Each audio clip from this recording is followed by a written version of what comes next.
the Alan Frei Podcast today with Guy Kawasaki, an absolute legend. Guy was born in 1954 in Hawaii, studied in Stanford, was Apple's first Macintosh evangelist, working with Steve Jobs. He's a founder, he's an author. Actually, I was the second. I was the Second. Already got it wrong. Off to a great start. He's an investor. Today, he's Chief Evangelist at Canva, and he's host of the Remarkable People podcast. We will talk with Guy about his past, what he's doing today, and try to extract as much knowledge for the young entrepreneurs here in Switzerland listening. So before we start, a little backstory. About 20 years ago, I was working in a corporate job, and my dream was always to become an entrepreneur, but I had no idea how to do it. And then in 2005, I got a book, The Art of Start, and the whole thing changed my life, the trajectory of my life. And I'm not I'm not telling that because you're in the podcast. I'm telling so many people they need to read the book, The Art of Start, and it changed everything. Because suddenly my toilet breaks at the corporate jobs weren't 3 minutes anymore. They were like 20 to 30 minutes because I was reading the book on the toilet. And it changed everything. And I started my company. And now I'm sitting here with the man who started the whole entrepreneur journey of me. And I'm so thankful to have you at my podcast. Well, I'm glad you and I were able to get together in the toilet. So whatever it takes. Yeah, whatever it takes. So my opening question is always the same. Why do you do what you do? It depends what you're referring to when you say what you do. So are you talking about my podcast, my writing, my surfing? What do you want to know? So more, in the sense of why do you do these different things and what drives you? More the driver behind it, not specific things you're doing, but what drives you? Why are you doing these things? Yeah, well, I'll tell you what, I believe that in the first third of your life, you are overworked and underpaid. Yes. In the second third of your life, you are overpaid and underworked. And in the third third of your life, you should be paying back. So I am in the third third of my life, and I believe I should be paying back. And I'm trying to pay back with my writing, my speaking, my podcasting, my advising, my investing, because at the end of the day, when I die, I want people to say that I empowered them to make the world a better place, like, you have with my book. So that's the goal. But you already started early, giving back. Your book came out, The Art of Start. The one I read was 2004-05. You started giving back already 20 years ago. So how did that start? I'm an early achiever. What can I say? A short word from our sponsors. Unfortunately, we don't have a sponsor yet, so we sponsor ourselves. So if you're interested to become part of the Alan Frei company, you can now buy shares of the Alan Frei company super easy. Just go to alanfrei.com/investor and you will find all the information to become part of the Alan Frei company. So let's dig a little bit more into concrete things. Probably most of the people in Switzerland don't know what an evangelist is. What is an evangelist? What are you doing? Sure. Evangelism comes from a Greek word meaning bringing the good news.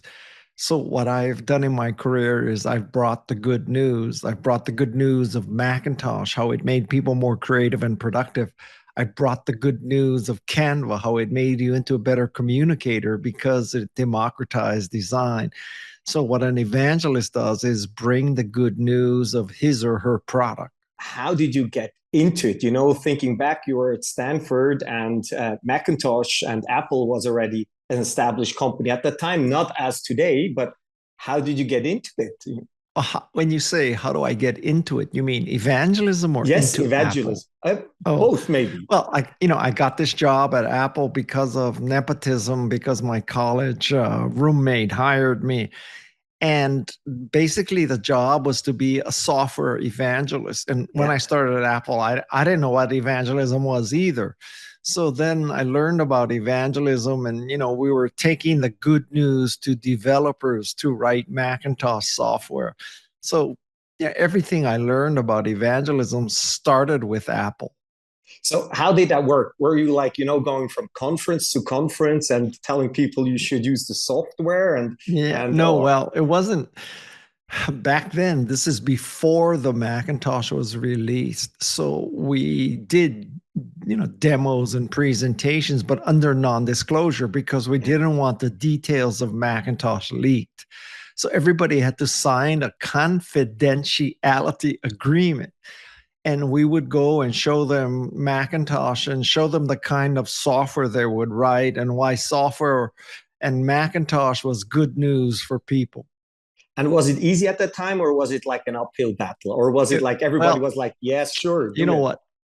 It was easy to get them started because Macintosh was so exciting. It, had much better programming procedures, and there was a much richer set of ROM, read-only memory calls. Yeah. So we did a lot for developers that they didn't have to do, which enabled them to create the software they always dreamed about. So it was very easy to get people started, but finishing Macintosh software was hard because nobody had done it before. Taking now, you're Chief Evangelist of Canva. Everybody knows Canva. And there's like a 30, 40-year gap in between. And what changed, like evangelism over time, working closely, as I mentioned before, with people, with like these tech entrepreneurs? So I was evangelizing Macintosh in 1983. And in 1983, people may not even remember. Some of your listeners may not have even been born yet. Yeah. I was 1 year old at that time. Yeah. Okay. So in 1983, only the really leading edge people had a fax machine, right? Nobody had a fax machine yet. Nobody had a cell phone. A cell phone way back when in 84, 85, 86. I don't know when a cell phone was introduced, but it was around there. And a cell phone, you put it in your car and it had an antenna on the roof and there was a wire to your trunk. I remember that. My dad had one. Yeah, a cell phone was about this big and weighed about 20 pounds. So, there was no such thing as social media. There was no such thing as PDFs or transmitting things. There wasn't even email. We had an internal email system called Apple Link. So, today you take it for, you can do a Zoom call, you can record like this. None of that was true back then. Everything was, here's a gasoline card, here's an airplane ticket, here's a bag, go. Go and tell the story. So from a technology perspective, there's a big, big gap. But from a, entrepreneurial perspective, with the tech entrepreneurs you working together, did that change as well? Or are they still like the same? Well, in my mind to this day, I think software is more art than science. Yeah. Although maybe with AI, it's going to be more science than art, but I view programming as an art. Yeah. And one of the ways to look at Macintosh development at the beginning was that we offered to software artists a palette that they could have never had before, like in a sense, different colors, different paints, different brushes, different everything that they never had before. Segueing a little bit to innovation and industry. So you're talking about art. Your book is called The Art of Start. So what excites you more? Is it innovation or is it art? That is a good question. It's not clear to me that those things should be bifurcated. That is, this is art and this is innovation. I think there's innovation that's art. There's art that's innovation. And if you look at Macintosh, it was clearly an innovation, but there are many, many artistic aspects to Macintosh, from the design of the font, design of the user interface, even the design of the logic board. I mean, there's a lot of art there. So I would not draw this artificial separation that it's either innovative or art. I think the two work hand in hand. You could almost make the case that they are just different sides of the same coin. Mm-hmm. This reminds me of the Steve Jobs movie when they were talking about his calligraphy classes, where he was just in Japan. Exactly, and connecting the dots back. And today, probably have more like this we have like these entrepreneurs, very data-driven Zuckerbergs of the world, where we probably in the beginning, we don't see the art. How do you see, like, with these tech entrepreneurs, how do you see the art if you look at these companies? I gotta say that, it's hard to see art in many of these companies today. I mean, as you say, it's kind of all data driven. It's Exactly. all algorithm driven. You could even make the case that with AI, it's going to get more like that, not less than that. Of course, there is generative AI that making art. I mean, yeah, you're Filipino, so I have a lot of Filipino friends. I'll tell you this story. So I was getting in this text group discussion about my friend Uncle Troy, who is Filipino, and we were talking about, I don't know how we got on this subject about dodging bullets, right? So I went to ChatGPT and I said, make me a picture of a bald Filipino man ducking bullets like Keanu Reeves in The Matrix. Yeah. And 30 seconds later, there's a picture of a bald, tan Filipino man bending down just like Keanu Reeves in The Matrix. Like, that's art to me. I could have never done that. And I could have never done that in 30 seconds. There was no place I could go on the internet. And, it's not like Getty Images has a random picture of a Filipino bald man dodging bullets. This is crazy, because when we were, I mentioned before that I'm now in this curling team, Filipino curling team, and we have this great coach, and we asked Sona to, create a song about him, about that he's a coach of the Philippines, and it created a song like within 30 seconds, and we played it up and down. But this makes it hard for us humans, right, in the future. So talking about innovation and art, in my perspective, or correct me if I'm wrong, the art created by AI is just like art copied from the past. But I think AI is really let's see if they can create like future art. How do you see that? That would be like somebody saying, well, these things, this new invention called a camera, that's not art. Art is when you start from scratch with a blank canvas, with a paintbrush, and, with a palette of paints, and that's art. But photography is not art. Mm-hmm. Well, I would beg to disagree. I mean, I think photography is art. So I would make the case that people who are going to be great artists and great innovators, it's not that they restrict themselves from using AI. I would say those people will be the best people at using AI. Mm-hmm. So if you want to be the best artist or the best innovator, you have this new tool. And I don't think it can make, someone who is not innovative or not artistic into an innovative and artistic person. So if you are that, then this is just a humongous tool and a humongous advantage for you that I tell my kids, pretty soon there's only going to be two kinds of people in the world. They're going to be people who can use AI, and they're going to be losers. So you got to make a choice. Which one are you going to be? Yeah, 100%. So I have this discussion often with my friends. And for us, you brought up the photography. At the point where photography came along, all the painters, they were like, we need to ban that, right? Because it's like, it's copying, we're getting unemployed.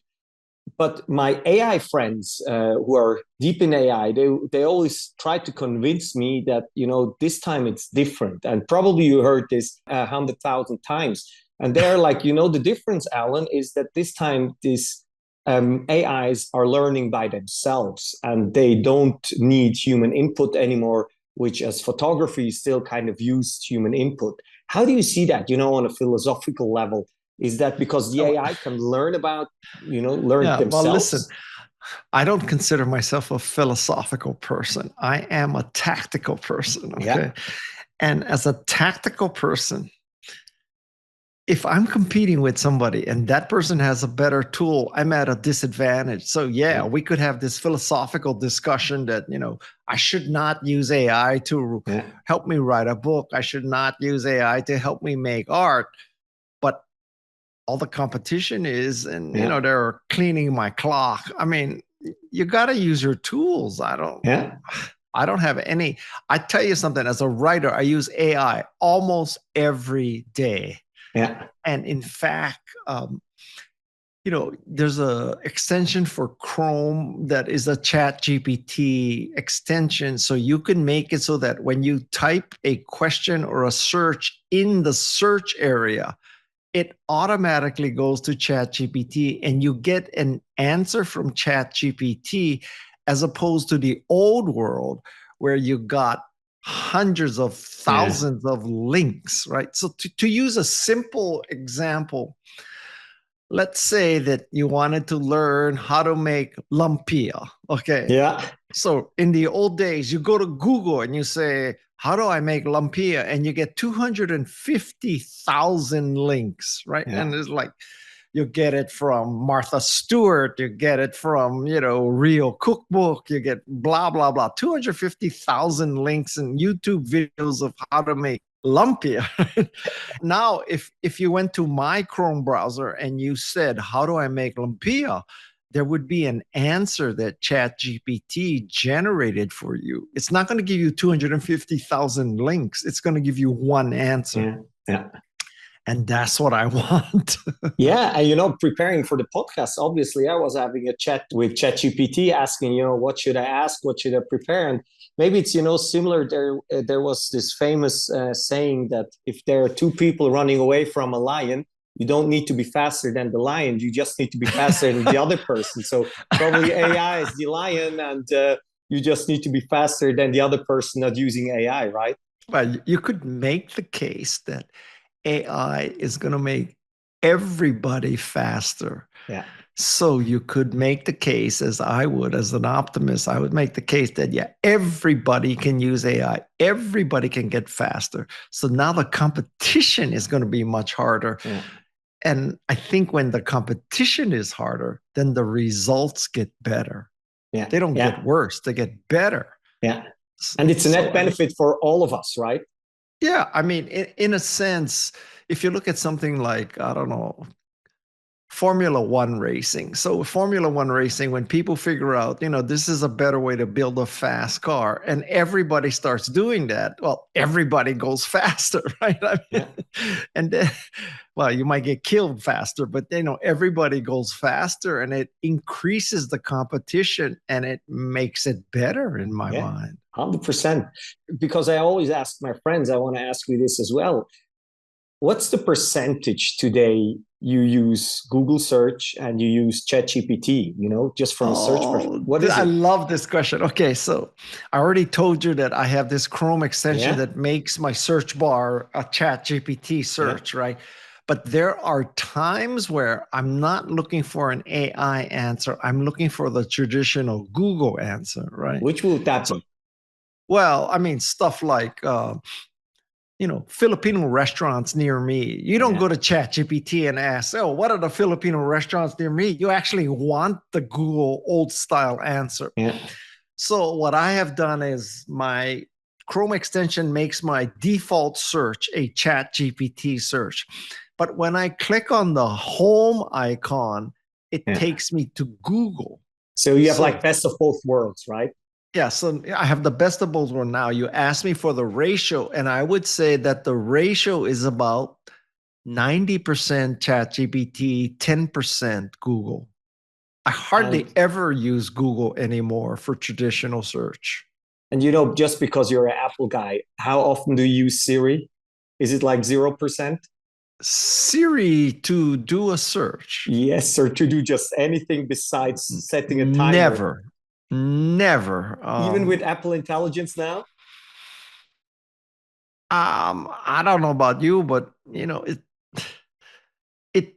I cannot tell you that I have fully appreciate Apple Intelligence. For one thing, I don't know when it's in play. I mean, even on my phone and my computer, and I've never been impressed with. To this day, if I'm sitting in my car and I have CarPlay, right? And I have Siri on, right? And I say, hey, Siri, call, Cynthia. It never works. Right? It never works. And Siri says, There is no Cynthia Chow in your, or did you say Cynthia How? And so like I've never been blown away by Siri. And then like to me, if you want to convince me that Apple Intelligence is really intelligence, then the first place I would deploy it is in text messaging. Yeah. Because, okay, I'll give you a perfect example. So I text a lot, and I swear that, the I and the O keys are so close, right? So that I'd say about 50% of the time when I want to say the word for, F-O-R, it comes out F-I-R, right? Because the I is close to the O. And in my mind, you would think, oh, if Apple Intelligence was so intelligent, they would understand that Guy hardly ever talks about fir trees. Like Guy is not a botanist. He's talking really about into fir trees. Fir trees, right. So like 99% of the time, instead of saying FIR, he really means FOR. So use your freaking intelligence and put in FOR, because Guy is not a tree cutter. Yeah, it's horrible. It's horrible. So I look at that, and somebody can explain to you, well, Apple just hasn't addressed text messaging, clairvoyant typing with Apple Intelligence. But to me, that would be the first place. That would be the most obvious place to convince me that there's intelligence in my phone. And I just tested today for the first time the new Meta glasses, and they're connected to WhatsApp, and it just works perfectly. I call my friend XYZ, and it just does it. Write the text, and it just does it. So it's heartbreaking for me as a... Wait. So tell me how this works, because are you talking about the Ray-Ban glasses? Yeah, let me get them very quickly. So here we are. So I got the Ray-Ban glasses now. Okay. So the new ones. Yeah. And they're pretty cool, because when you're outside, they change, like they become dark, and they have like the voice on your bone, and you put them on.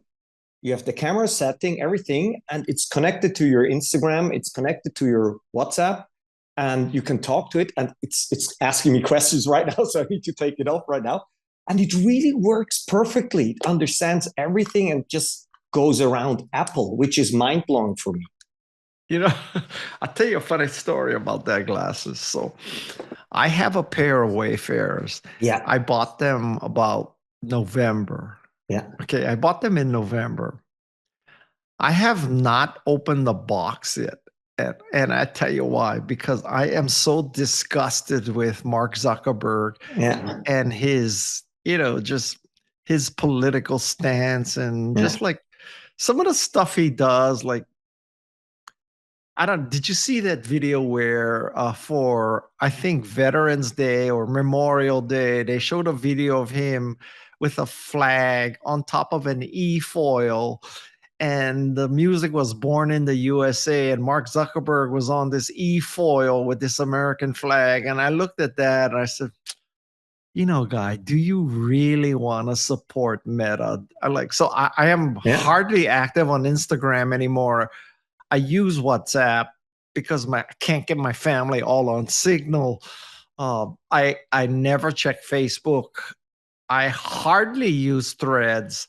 I just, after all these, Silicon Valley billionaires gave $1 million for the inauguration and appeared in that inauguration, I just like shaking my head at what they do. So you probably didn't want to get all political in this podcast. It's absolutely okay. I'm very open to that, to discuss these things. Another question I would have here, talking about art, would you distinguish the art from the artist, or is it completely linked together? Is it like whatever Mark Zuckerberg does, but if he creates good products, this is good enough for the market? Or would you say, you as an evangelist, is it something people should look at the artist, or distinguish the art from the artist? Well, at an extreme, if the artist is a fascist, you might want to think twice. But not, most artists are not fascists. Most companies are not fascist.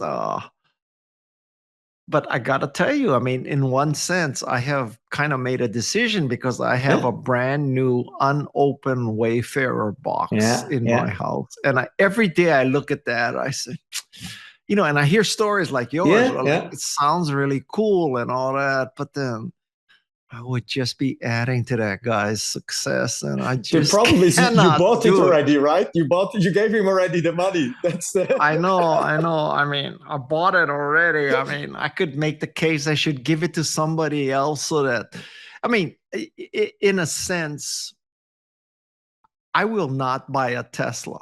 Yeah. I would refuse to. I don't even like to get into a Tesla with Lyft or Uber. So I sure as hell am not going to buy one. So what's the difference between buying a Tesla and buying a Wayfarer? Well, about $100,000, but I mean, you get the point, right? Yeah. So maybe to, turn it in a positive spin, who are like the entrepreneurs you admire today? That's a short list anymore. I mean, I'm obviously conflicted because I work for Canva, but Melanie Perkins is, proof that you can be a high road, honest, empathetic person and still run a hugely successful company. But is that because she's like, she started it in Australia and not in the Silicon Valley bubble? I mean, you'd be hard pressed to deny that, because if you look at all the tech bros, they're all from Silicon Valley. Mm-hmm. I mean, like every one of those guys are from Silicon Valley. Oh, I'm from Silicon Valley. I hope I'm not in that category, but I'm not worth $1 billion. I've decided that I am never going to be worth $1 billion. I'm going to cut it off at $999 million, but I'm not even close, so I'm not worried about that. Yeah, me too. So I'm far away. So, when we get like into more personal stuff, what is like a really important advice you received in your career, where it's like your compass for you, especially in these times where it's like now everything is upside down and we get bombarded from every side on social media. What's like the advice you're still sticking to it today? Listen, because of my parents and because of my wife, I have a moral compass now. I can't tell you that, I haven't done anything wrong in my life, but compared to some of the people you read about, I have a very clean background. And I guess I just decided that at the end of my life, I just want to be known as someone who has empowered people with my writing and speaking and podcasting. And I don't care if there's no buildings named after me. I don't care if there's no foundation named after me. I don't care if I stood and made a shitload of money because of, crypto. I don't care if I ensured that the long-term capital gains tax was low. I mean, none of that matters to me. So my favorite quote here is when I was in Paris, so the thing is, if you're really famous, you will get a street, right? And if you're really, really famous, you will get a place.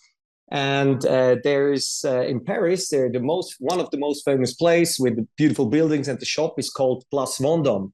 And somebody said once, who the fuck is Vendôme? So nobody even knows, this person in the most important city in the world, you don't know who Vendôme is. So if nobody knows who Vendôme is, nobody will remember me. So I have the freedom, to do the things that I have like enjoyment and I can help people, right? So who the fuck is Vendôme? I can pretty much guarantee you that there's never going to be a Kawasaki place. So, in Silicon Valley and in the US, you often hear about, these big successes and the things that worked out, and looking at your resume and everything, it's like, okay, oh my God, what he created. But what were like the biggest failures you had in your career, and what did you learn out of these failures? Honestly, I have not had really big failures. Yeah. I mean, I started companies that didn't succeed. I started things that, were okay investments. I haven't had any truly Elizabeth Holmes, Theranos, go to jail kind of failure, right? Yeah. On the other hand, I will also tell you that I haven't had these humongous successes, which is why I'm not worth anything close to $999 million.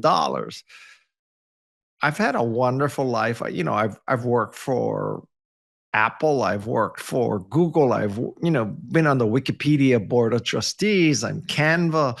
I have a very popular podcast, which is the best work of my career, but it's not like I'm a billionaire tech bro at all. I'm not in that Zuckerberg, like that Zuckerberg must steal kind of crowd at all. I have no desire. I drive a Prius. And how can because this resonates with me a lot, because when I'm talking to young entrepreneurs, often they tell me, I want to become a billionaire. Then I ask them, why do you want to become a billionaire? What do you want to do with a billion? And then they tell me what they want to do. I was like, you don't need to be a billionaire for that. You can, you just have a little bit money on the side and have the freedom and don't spend too much. How can young people be, in the sense, maybe rewired is a too strong word for it, but I lack of my English, don't know another word, but, to get young people who want to create things, get away from, you need to become a billionaire, instead of create value for people around and for yourself. I'm a little conflicted because, I was a venture capitalist. I lived in Silicon Valley. I mean, well, let's be honest. A lot of motivation came from stock options and stuff. And I have, and I will make a lot of money with Canva. Yeah. So I don't want to seem like this hypocrite saying money doesn't matter, because money matters. Money buys you time and freedom. Mm-hmm.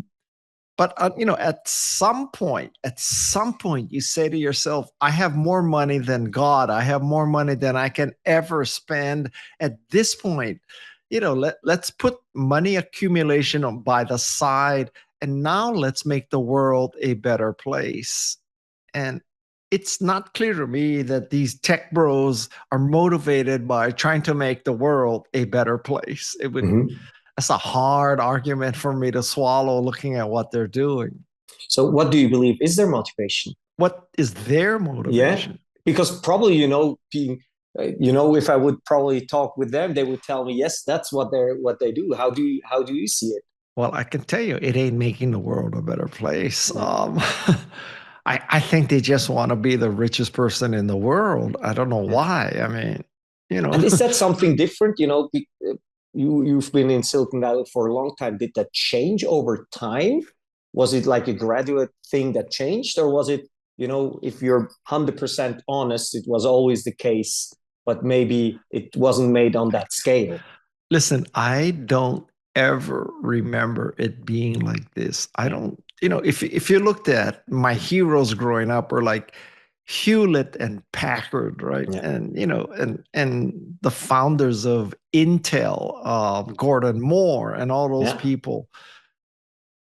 None of those people were, the concept of Hewlett and Packard wanting to do what some of these tech bros are doing, that's inconceivable. It's like just not even possible to think they were like that. And I guess at some point you grow up and you figure out that he who dies with the most toys is not the happiest. Yeah, probably not. Yeah, because you just mentioned, a friend of mine mentioned to me today, I need to read the book Chip Wars, and you just mentioned a couple of names who are apparently in that book Chip Wars. So let's see how these guys started. To make it, we have like only a couple of minutes to go to change it. Maybe on a lot of people listen to this podcast because I love to talk about hacks. I'm a big believer in Tim Ferriss and 4-hour work week and stuff. So that's a myth, but yeah. That I just loved it. That was the other book I read on the toilet. So these were the two books. So what's like your favorite productivity hack?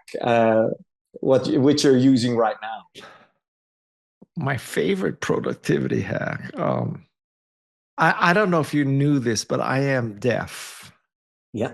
Did you know I'm deaf? Okay, so I am deaf, and let me tell you something. there are a lot worse things than being deaf. Like you could have pancreatic cancer and die in 4 weeks, right?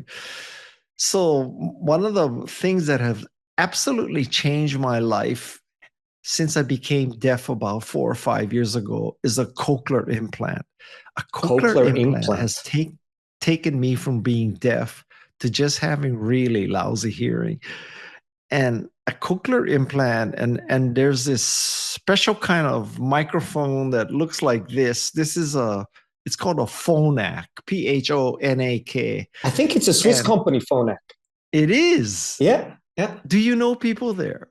I'm pretty sure if I go through my LinkedIn, I will know people there. Okay. I want you to find people at Phonak because my cochlear implant is from an Australian company called Cochlear. Yeah. But this microphone, what it does, it's not Bluetooth. It's a different kind of technology. And, I don't know about you, but Bluetooth, half the time you spend pairing and repairing and unpairing and oh my God. But this thing is called a telecoil. And a telecoil is so much better than Bluetooth. And you tell the people at Phonak that my cochlear implant was a miracle. But this Phonak Roger on microphone is also a miracle. So my favorite hack is a cochlear implant with a Phonak microphone. And you go find your cis friends and you tell them I said so. I will do that. A short word from our sponsors. Unfortunately, we don't have any sponsors yet. So consider subscribing to our newsletter to get updates about events, content. And if you are starting a startup, check out our startup book, Alan's Startup Guide, and support this channel by buying the book or subscribing to the newsletter. Just go to alanfrei.com/newsletter. So what is like the tech that excites you the most at the moment? Is it AI or is it like...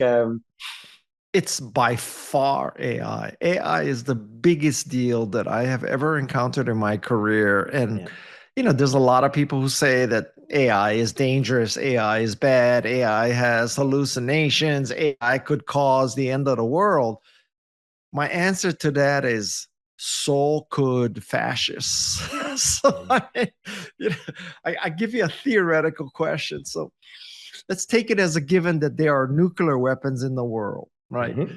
So this is a multiple choice question. Somebody has to be able to launch the nuclear weapon. So these are the choices. These are the things that can launch a nuclear weapon. Kim Jong-un, Donald Trump, Vladimir Putin, or ChatGPT. Which would you pick? I would pick ChatGPT.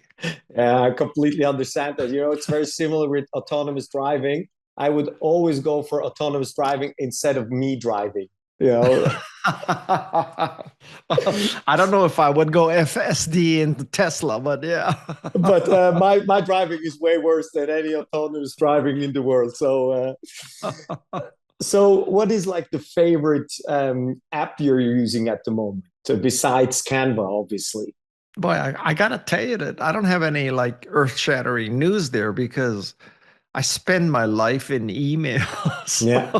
Do you use like Superhuman or something like that on email? No, I use super not human, which is I use Microsoft Outlook because Microsoft Outlook has this very useful thing where you can pin things, and I need to pin things as a priority item for me. I get so much email. I have to pin what I have to address. And Madison Neismer, who works with me, also can pin things for me in Outlook. And that pin is Outlook specific. It's not a Gmail thing. Yeah, got it. Gmail, I mean, you can categorize and all that, but I need pins at the top of my inbox. So we were bashing before like Siri. So do you use like Copilot on your Outlook, or is that something you're not using? Is it like really the pin function that is like the killer function for you? It's the pin function. It's the pin function. So another fast question here, going slowly towards the end. Who's like your favorite content creator? I just saw, you follow Gary Vee and people like these. Who is like when you open your YouTube Well, app and there it, pops someone it, up, who do you click on? well, I in a tech world, I would say Marquez Brownlee. Yeah, he's amazing. Okay. Now, in general, though, the thing I like to read the most is Heather Cox Richardson. I don't know her. Heather Cox Richardson writes a daily political report, and she's a history professor at Boston University. And her writing is just stunningly brilliant. I will check her out. Heather Cox Richardson. And Marquise Brownlee, which, every time I see him, I just need to watch the videos, even though he's trying to promote sometimes his app, which got a lot of heat recently. But I still like him. He's a great guy. Yeah. Which was like your best investment you've ever done? Going to Stanford. Not necessarily for the education, but as much as the connections and the people that I met at Stanford and the credibility, some of it unfounded, that Stanford gives to me. Now, the best investment, I think, is by far going to be Canva. I mean, it's just you're lucky to have one Canva in your life. 100%.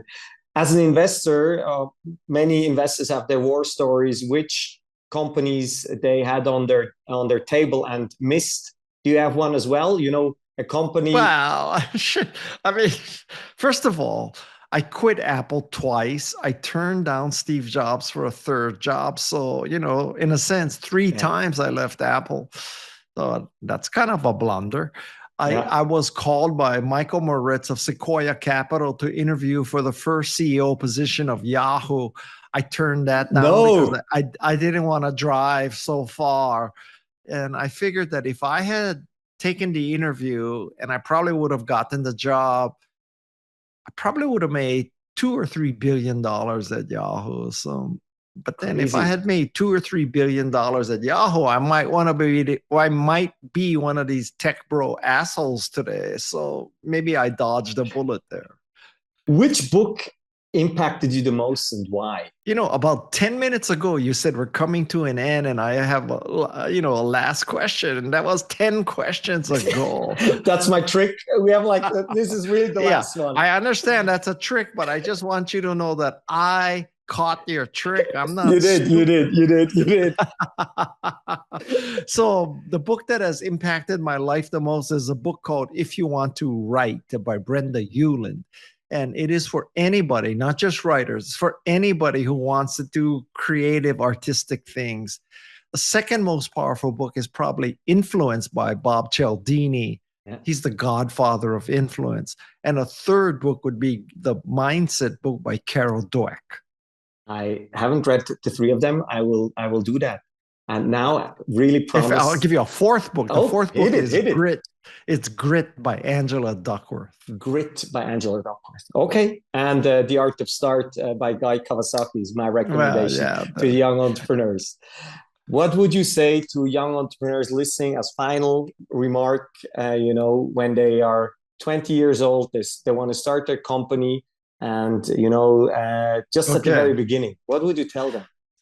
I would tell you that you never, ever forget that the purpose of a company is to create customers. It's not to raise money. It's not to create jobs. It's not to make you rich. If you create customers, everything follows from that. So you spend all your time creating customers. To do that, you have to actually have a product or a service. It's all about creating customers. You do that, everything else falls into place. That was a perfect ending. Thank you so much, Guy, for your time. You're very welcome. And, tell your friends at Phonak to get in touch with me. I can be their evangelist. I wrote that down. I'm sure they need an evangelist. I think they had a hard time in the last couple of years, and they need somebody who who sees the future like you. So I will go through my LinkedIn tomorrow and then see if somebody at Phonak will contact you. All righty. Thank you, guys. Take care. Bye-bye. Bye-bye. Thank you.